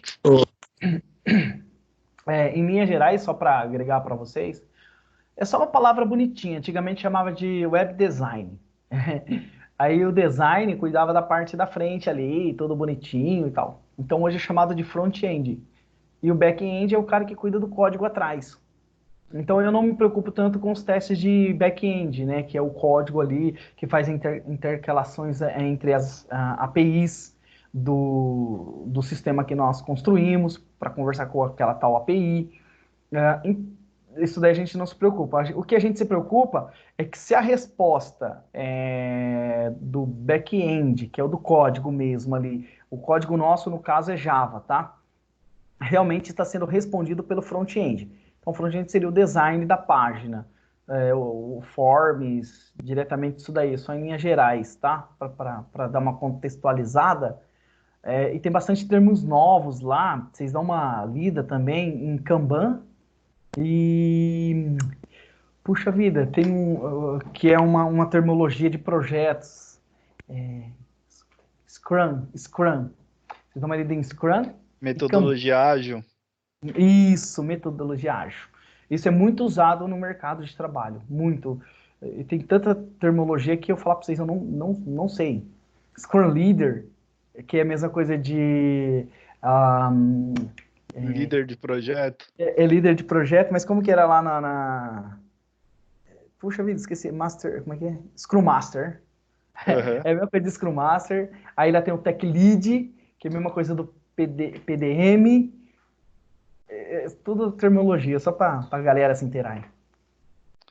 Legal. Então, Evandro, eles estão no primeiro semestre, né? Alguns já trabalham na área, tem alguém, eu não lembro o nome, que trabalha com um amigo nosso, que trabalhamos juntos lá na matéria, né? Mas para eles que vamos ver, estão começando aí, falta 2 anos pela frente. Qual, vamos ver, o conselho ou dica que você deixaria aí para eles, para saírem daí os futuros testers, desenvolvedores, DBAs e etc. aí dentro da nossa área? O conselho que eu dou para não desistirem. Eu sempre falo que não é uma área fácil, né? Uma área um pouco morosa, mas é muito satisfatória. Quando você tem algo no papel e você vê acontecendo. É a mesma coisa do pedreiro. Eu falo que a gente é o pedreiro, né? O cara vem, desenha lá o arquiteto, tudo bonitinho, mas quem vai ver a coisa acontecer, quem vai ver o prédio alto e vai falar assim, ó, eu construí esse prédio, vai ser o pedreiro. Então, assim, a gente que é o desenvolvedor, a gente que é o QA, o teste, né, que é mais popular, a gente tem a satisfação de ver o negócio rodando ali, acontecendo, sair do papel, e, puxa, é muito satisfatório isso, por mais que é moroso, isso, mas depois a curva de aprendizado fica mais fácil, depois que a gente entender a lógica das coisas, a gente acha que o mais difícil é a linguagem de programação, SQL, ou Java, ou C++, C Sharp, enfim, Python. Python é maravilhoso, viu? Eu indico para vocês. Mas, enfim, depois que vocês aprendem uma determinada linguagem, pessoal, os demais é mais. Não é difícil, só é mesmo moroso, mas não desistem. Não estou aqui colocando a minha deficiência em primeiro lugar de forma alguma, mas por não ter a deficiência e sempre esbarro em limitações, eu não desisti. O Yarley está aí, ele trabalhou comigo lá, ele viu que sempre esbarrava em softwares inacessíveis, mas a gente achava um outro recurso. Pessoal, eu digo para vocês aí, vai adiante, não desistem por nada, são barreiras que a gente enfrenta, não desistir, também não vou desistir onde eu estou, vai fazer 5 meses, é muito difícil, eu estou estudando muito, fiz curso de acessibilidade, fiz um curso de introdução a teste, estou fazendo um outro curso já também, então assim, não é fácil, é um pouco difícil, mas Tem vai. que estudar bastante, né? Tem que estudar bastante, mas ganha bem, viu, pessoal? Tem uma menininha de 22 anos lá, 23 agora, ela é teste pleno, vou falar que eu acho, tá? Ela deve estar tirando 5, 6 conto. Então, é uma área promissora, não vão só pelo dinheiro, vão porque gostam, se dedicam bastante. DBA também é uma área bem bacana, principalmente quando você faz mineração de dados, é bem legal. A área de redes, que o Yarley manja bastante, a lógica. Eu sempre incentivo o pessoal a fazer tecnologia, que daqui para frente, ó, é só tecnologia. Se a gente for olhar o mercado de trabalho hoje, daqui a pouco não tem mais porteiro. Quem que vai estar trabalhando lá? O cara da tecnologia. Daqui a pouco não vai ter mais carro aí Uber, vai ter carro que vai dirigir sozinho. Quem que vai ter que trabalhar? Cara da tecnologia. Várias outras coisas que eu posso aqui dar de exemplo, mas investe nessa área de tecnologia que daqui para frente vai ser isso. Para vocês terem noção, nem advogado vai ter mais, vai ser tudo por aplicativo, memória artificial. Oi? Desculpa interromper. Eu também, além de advogado, eu também fiquei sabendo que correios também não vão existir mais. A tendência é cada vez mais ficar escasso. E também os drones vai fazer as funções de tanto fazer. Eu vi esse vídeo na internet, cara, mas só que já tá tendo na China ou então no Japão que os drones tá 50% já pegando os lixos da cidade, da população de lá, asiática. Isso é incrível. Para mim, eu achei de coisa assim, poxa, diferente, nunca tinha visto antes. Porque os drones aqui, o pessoal brinca só para tirar fotos. Porque em alguns lugares eles são feitos para guerra, outros para estar adaptando para limpeza, ou até mesmo variando outros sistemas. Mas aqui no Brasil é só para fotos. Mas, cara, é surpreendente como está a tecnologia atualmente. Muito, tem muitas coisas. Eu acompanho um site de tecnologia, não vou lembrar o nome agora, mas é um site que sempre manda informativos. Tem coisas assim poderosíssimas que parece que não está na nossa realidade, mas já está. Principalmente a memória artificial que está chegando aí, memórias inteligentes. Pessoal, investe bastante, my friends, essas coisas. Eu acredito que o boom do mercado... portanto que a gente pode ter noção que 50 mil, se eu não me falha a memória, de vagas de empregos são tecnológicas. A empresa onde eu estou está contratando que nem água. Devs, de várias plataformas. Então, eu aconselho vocês aí investir bastante. E a área de QA também falta muito. Muitas empresas estão investindo nessa área. Muitas ferramentas surgindo, principalmente tem muita interação com a linguagem Ruby, que vocês vão ver também. Capivara, que é uma ferramenta para você trabalhar junto com Ruby. Testes de automatização, galera, estuda se vocês quiserem essa área de teste. Tá ganhando muito o boom do mercado, muitas empresas estão investindo bastante, principalmente CIT, que eu estou sabendo que está investindo bastante na qualidade, a ZUP, que está investindo bastante na área de qualidade, principalmente aplicativos de delivery, está apostando muito em qualidade, porque elas não podem estar perdendo dinheiro. Então, quanto menos bugs o software estiver subindo para produção, melhor para elas, tá? Então, o meu conselho é esse, não desistem por nada, vai adiante que tudo vai dar certo. Mas alguém tem alguma pergunta, pessoal, que queria falar e foi muito rápido, acabei pulando, senão eu vou estar encerrando aqui juntamente com o Evandro. Professor, eu Encerrando tenho... assim, né? Pode falar. Surgiu uma dúvida aqui sobre os leitores de tela. Que tem alguns arquivos que não é de texto, tipo, eu acho que, se eu não me engano, PDF não é editável. O leitor de tela lê, assim, arquivo, tipo, meio que imagem ou só de texto? Então, na verdade, ele veio com recurso agora, depende também, tá? Ele consegue tirar da tela algumas informações pelo OCR. Não sei se vocês já ouviram falar dessa ferramenta. Portanto, que na época, quando nós fizemos o aplicativo lá para ler o QR Code, a gente usou o OCR, tá? Então, se você tem um PDF cheio de imagem, realmente ele não vai ler. Por quê? Pensa assim, você está vestido numa camiseta com seu nome.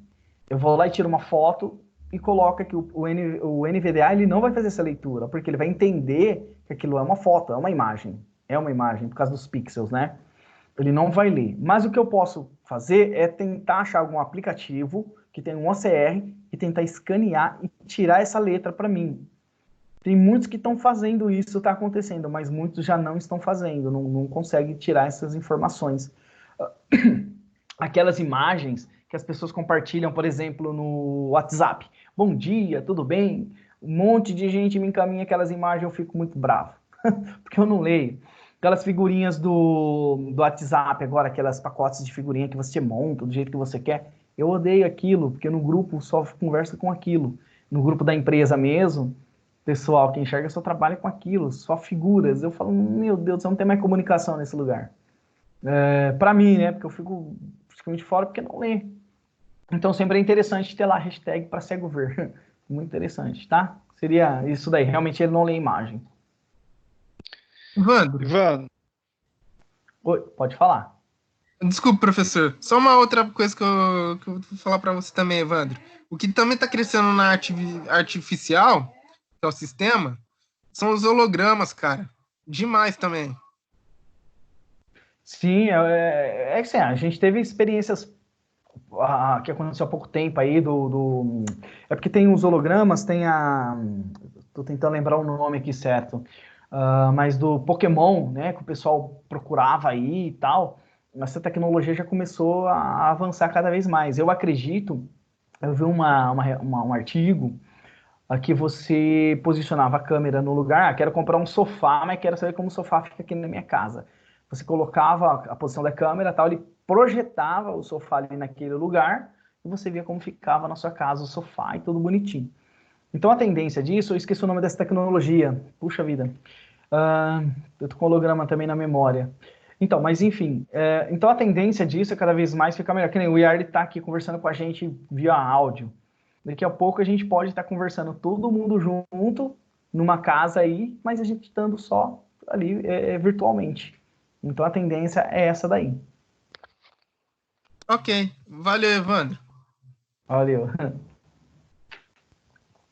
Evandro, eu acho que também para não te figurar muito aí, né? Eu agradeço aí sua participação. Muito obrigado mesmo. Eu acredito que foi enriquecedor para todo mundo. Que de agora para frente, quando eles estiverem lá codificando, eles vão lembrar, né? Dessas dicas, desses detalhes. E acredito que vamos conseguir trazer profissionais de TI melhores para o mercado que pensem mais num todo, né? Não no individual. Sim, sim, bastante. Eu que agradeço aí pela oportunidade, espero ter contribuído com vocês aí, pessoal. Talvez as coisas tenham ficado redundante, alguns já devem ter conhecimento, outros não, mas a gente já nivelou, né? Isso é importante, que eu estou saindo daqui contente pela essa oportunidade aí. Cobram dos professores da faculdade um curso de acessibilidade aí dentro. Isso é muito interessante, porque quase nada eles vão falar de acessibilidade. Focam isso daí com eles, tenta pegar isso, porque a tendência é crescer daqui para frente a acessibilidade, tá? E mais uma vez, muito obrigado, Yarley, pessoal. Valeu mesmo, obrigado por ter me escutado aí por todo esse tempo. Abraço, Evandro. Deus abençoe. Amém, valeu. Pessoal, agora Valeu eu aí, prefiro... Valeu, Valeu, prefiro- pessoal. Eu prefiro falar com vocês a respeito das avaliações. Tá? Saiu já uma informação que as avaliações vão ser dentre as próximas semanas aí. Então, se eu não me engano, ela vai começar dia 20 e vai até o dia 27, se eu não me engano, dia 28, tá? Então, no caso, para a gente aqui, nossa avaliação seria dia 23, tá? Então, provavelmente ela vai ser web, vai estar disponibilizada no portal, então é importante que todos tenham acesso ao portal. Quem não tiver acesso ao portal, não tiver conseguindo acessar aí o material online, etc., envie e-mail no suporte, tem um canal específico, se eu não me engano, por causa do Covid-19, para vocês abrirem chamado. Conversem com o coordenador para resolver aí a situação de vocês do portal, porque a avaliação vai ser web, tá? Então hoje é dia 9, na próxima aula, dia 16, eu faço uma revisão, um apanhado geral de tudo que a gente viu, tiro qualquer dúvida que vocês tiverem em relação ao material, para a gente poder fazer nossa prova aí dia 23, ok?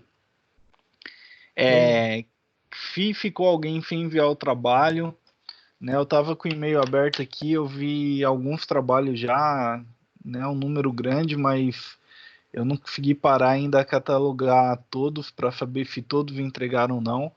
Se ficou alguém faltando, tentem me mandar até sábado, porque eu preciso lançar as notas no sistema para a gente estar fechando aí esse período. Então, até depois da prova, né? Depois vocês fazem a prova do dia 22, eu tenho... Dia 22 não, perdão, dia 23, eu tenho 48 horas para lançar. Então, provavelmente até dia 27, vocês já têm toda a nota de vocês desse primeiro semestre já liberada para acesso. Tudo bem? Chama a ADP. Mas como é que vai ser essa prova? Como é que é? Vai ser uma prova teórica, tá? Vai ser de questões de múltipla escolha. Eu acredito aí entre 7 e 10 questões, valendo a pontuação máxima do que tem. Eu precisaria acessar o sistema aqui, que um tempo aberto a gente acaba perdendo o login, para ver qual que é a máxima de ponto que pode ser lançada. Deixa eu ver se eu consigo logar de novo aqui rapidão.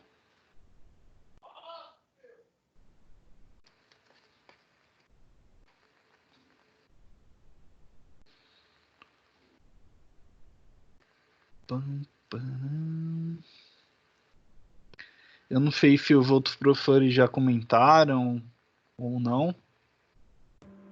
Não, você é o primeiro a falar.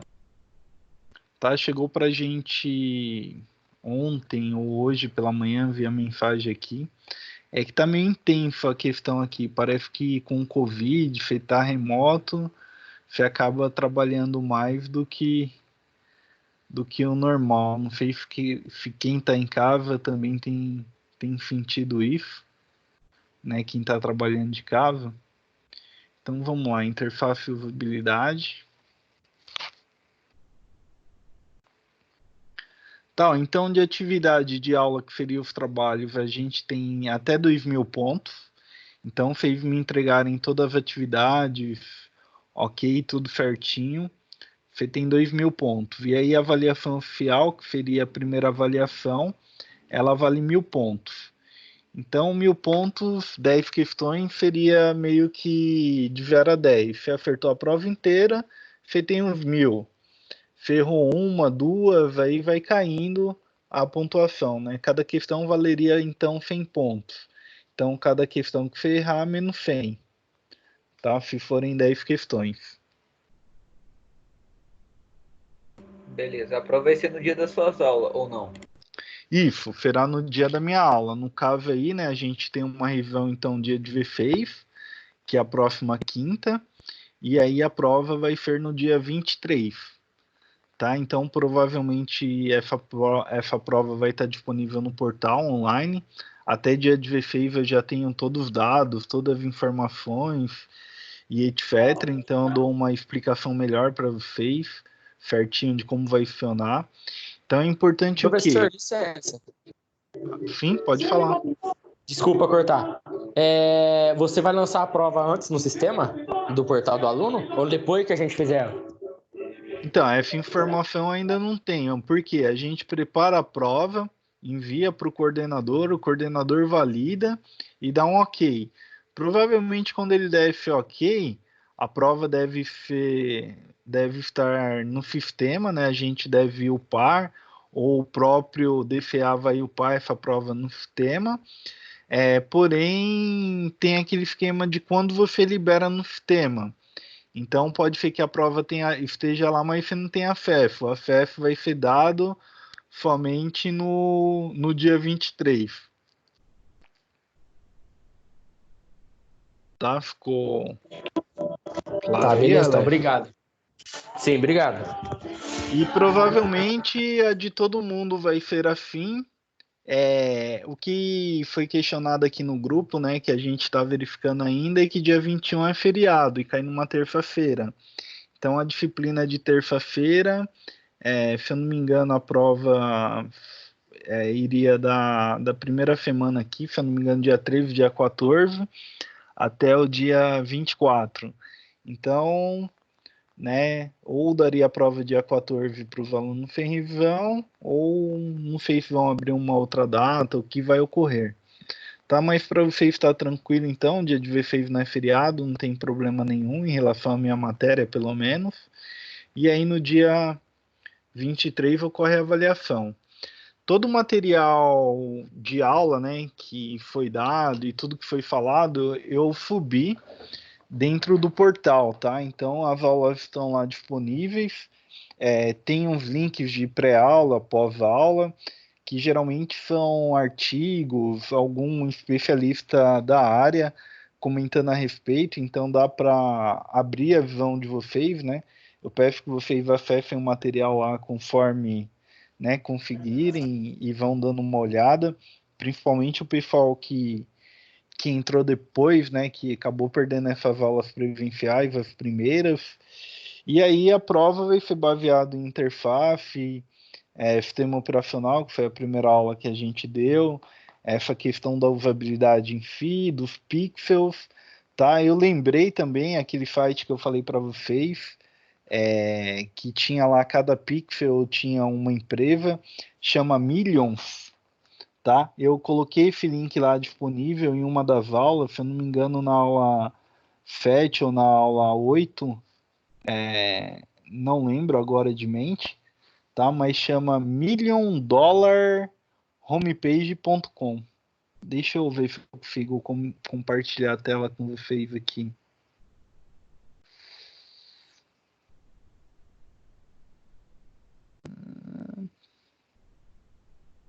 Tem que ser essa tela. Vocês estão enxergando o site? Apareceu aí ou não? Apareceu. Não, agora tá tudo preto. Pra mim, não. Tá preto. Pra mim também não. Não? Aí, agora sim. Pra mim não. Pra mim também não. Também não apareceu. Pra mim apareceu. Agora apareceu. Professor, Agora eu não foi. tava. Professor, eu não tava conseguindo acessar. Na verdade, eu não tô conseguindo acessar as suas aulas no Ava. Mas você acessa o ambiente virtual, a AVE em si ou não? Sim, eu acesso ele. Aí na hora que aparece lá as pré-aulas, as aulas normais. Só que na hora que eu vou, para clicar para iniciar a minha aula, o mouse some na hora que eu passo para clicar para entrar na aula. Tipo, não me dá acesso para mim clicar nele. Aí eu acabo não porque conseguindo. como as nossas aulas são, eu tinha explicado para vocês do aula modelo professor, né, MP e MI. Então nossas aulas são MP, você tem que fazer download do material. E esses vídeos aqui vão estar disponíveis, né, para quem perdeu, lá num Dropbox, num Google Drive da vida, ou no...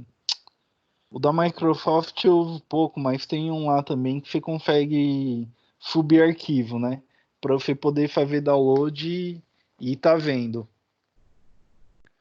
Aí eu não sei se você consegue fazer download lá, você clica e faz download, abrir o link em outra página, alguma coisa do tipo.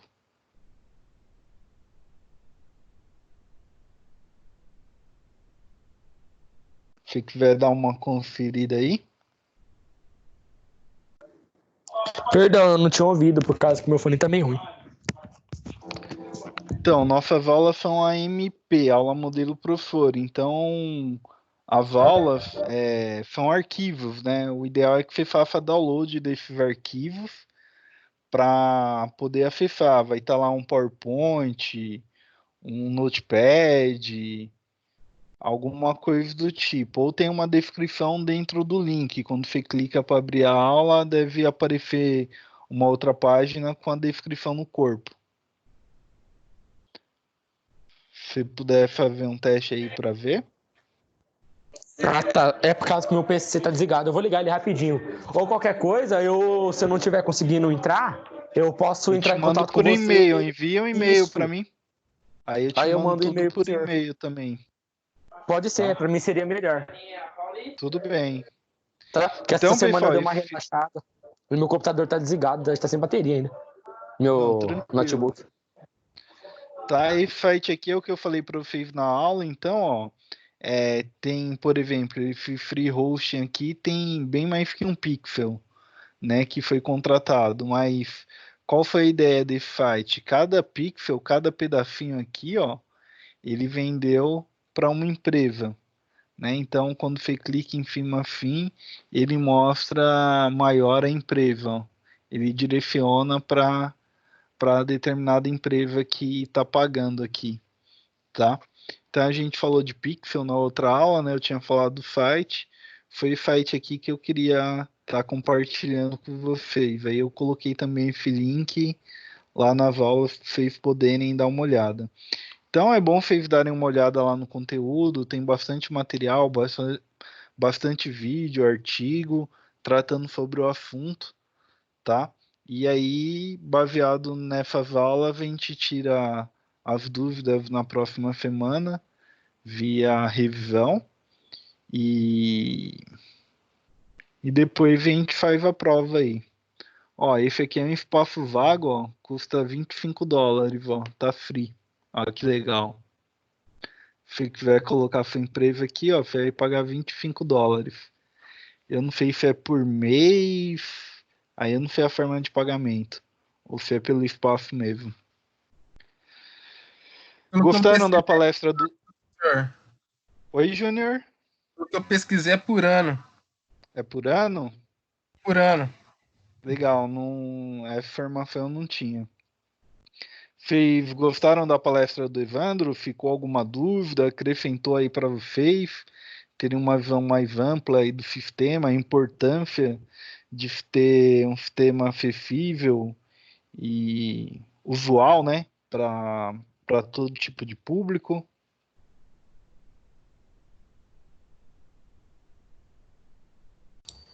Sim, agregou bastante, professor. Então, legal. Essa era a intenção, era tentar trazer esse mundo mais próximo para vocês, com alguém que trabalha, né, para vocês terem essa visão mais ampla aí de quando eu estou falando não ficar algo vago, tá? Então, por hoje, eu acho que é isso, pessoal. Mais alguma dúvida, alguma pergunta, alguma colocação que vocês queiram fazer?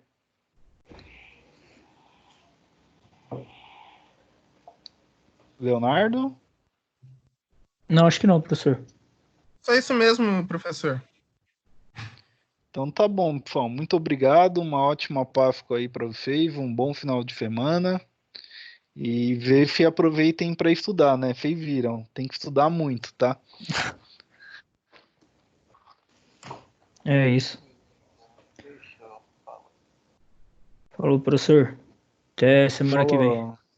Abraço, até mais. Abraço. Boa noite, até mais. Boa noite. Tchau. Tchau, tchau. Deus, professor. Até semana que vem. Até mais. Valeu. Até mais. Tchau, tchau.